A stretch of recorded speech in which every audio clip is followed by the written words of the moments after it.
Bonjour, on considère le tableau suivant où sont enregistrées les valeurs de pKa de certains couples acides-bases. On veut classer les trois acides par ordre de force croissante. Alors, on doit tout d'abord connaître le rapport entre la force d'un acide et son pKa. Pour cela, on va considérer un acide AH et l'équation de sa réaction d'ionisation dans l'eau. Donc, AH plus H2O, ça va nous donner 1- plus H3O+. Sa constante d'acidité s'écrit concentration de 1- fois concentration de H3O+, qui sont divisés, le produit divisé par la concentration de AH. Donc là, on remarque que plus l'ionisation est importante, plus on a les concentrations en ion A- et en ion H3O+, qui sont importantes. Si ces deux concentrations sont importantes, on va avoir Ka importante. Donc, plus l'ionisation est importante, plus Ka est importante. Mais quand est-ce que notre ionisation est importante? Elle est plus importante quand l'acide est fort. Donc, plus l'acide est fort,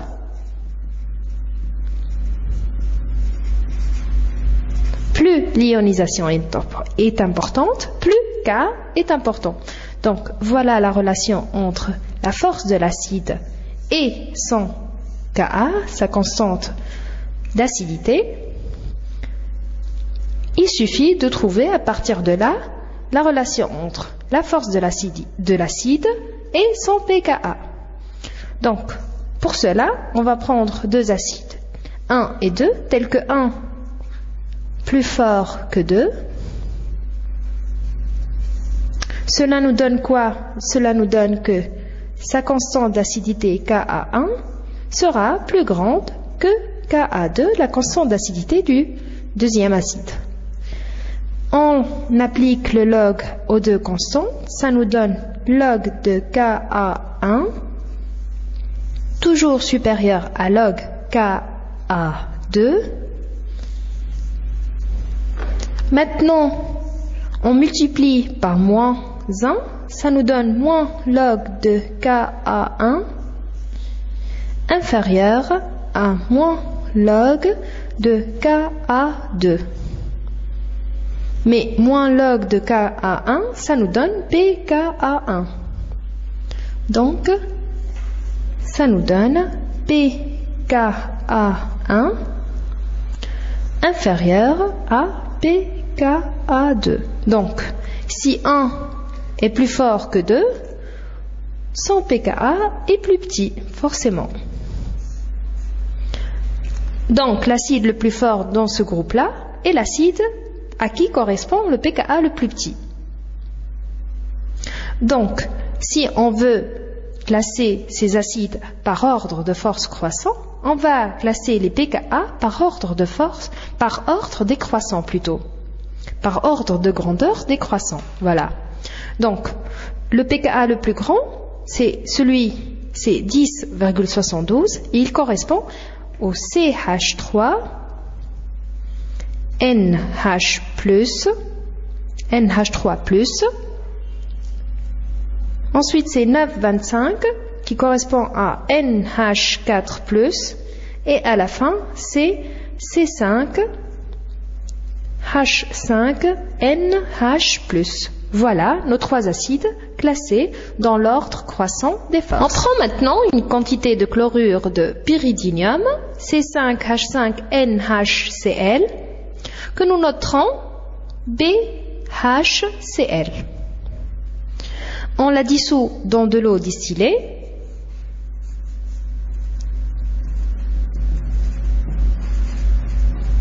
À une température T égale à 25 degrés Celsius. Nous obtenons une solution aqueuse S de concentration C. Dans cette solution, une faible quantité de BH+, se transforme en B.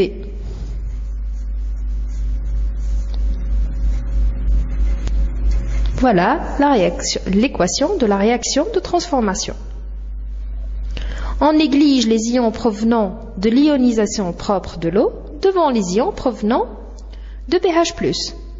On va montrer que pH s'écrit suivant la formule qui donne pH égale à 1,5 pKa moins log de C. Nous retrouvons l'équation de notre réaction. Nous écrivons la constante d'acidité Ka qui lui correspond et qui nous donne la concentration de B fois la concentration de H3O+, sur la concentration de BH+. Nous allons appliquer deux lois. La loi de la conservation de masse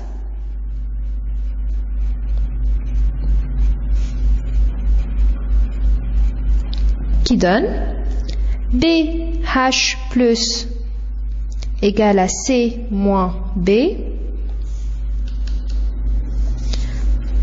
La neutralité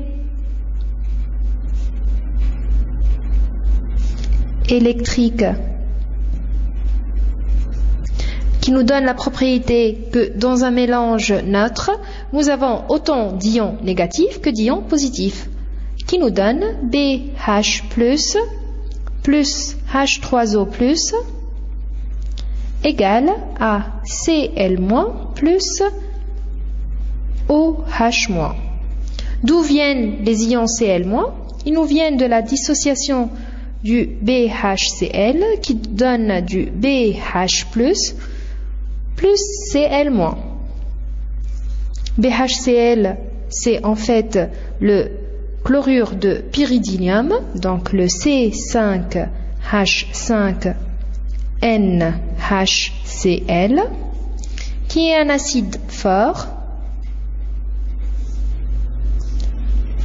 Si c'est un acide fort, donc la concentration initiale va être égale à la concentration finale de Cl-. Donc Cl- égale à C. C'est un premier résultat que l'on va encadrer.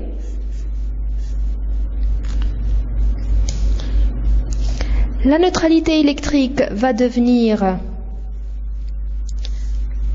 C moins B. Donc C moins B, c'est BH+, plus H3O+, qui est égal à C pour Cl-. OH-, on va les négliger parce qu'on a dit qu'on allait négliger les ions provenant de l'ionisation propre de l'eau devant les ions provenant de la transformation de BH+. Donc, Cl- plus OH- vont être réduits à Cl- qui est égal à C. Donc, cette égalité va nous donner B égale à H3O+. Voilà pour B. On revient à BH+, qui est égal à C moins la concentration de B. Là, il faut noter qu'une faible quantité de BH+ s'est transformée en B. Donc, B est très petit devant C. Donc, on peut dire que BH+ est presque égal à C.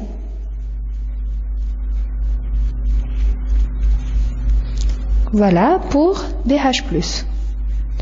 On peut maintenant réécrire notre constante d'acidité qui nous donne Ka égale à H3O+ au carré sur C.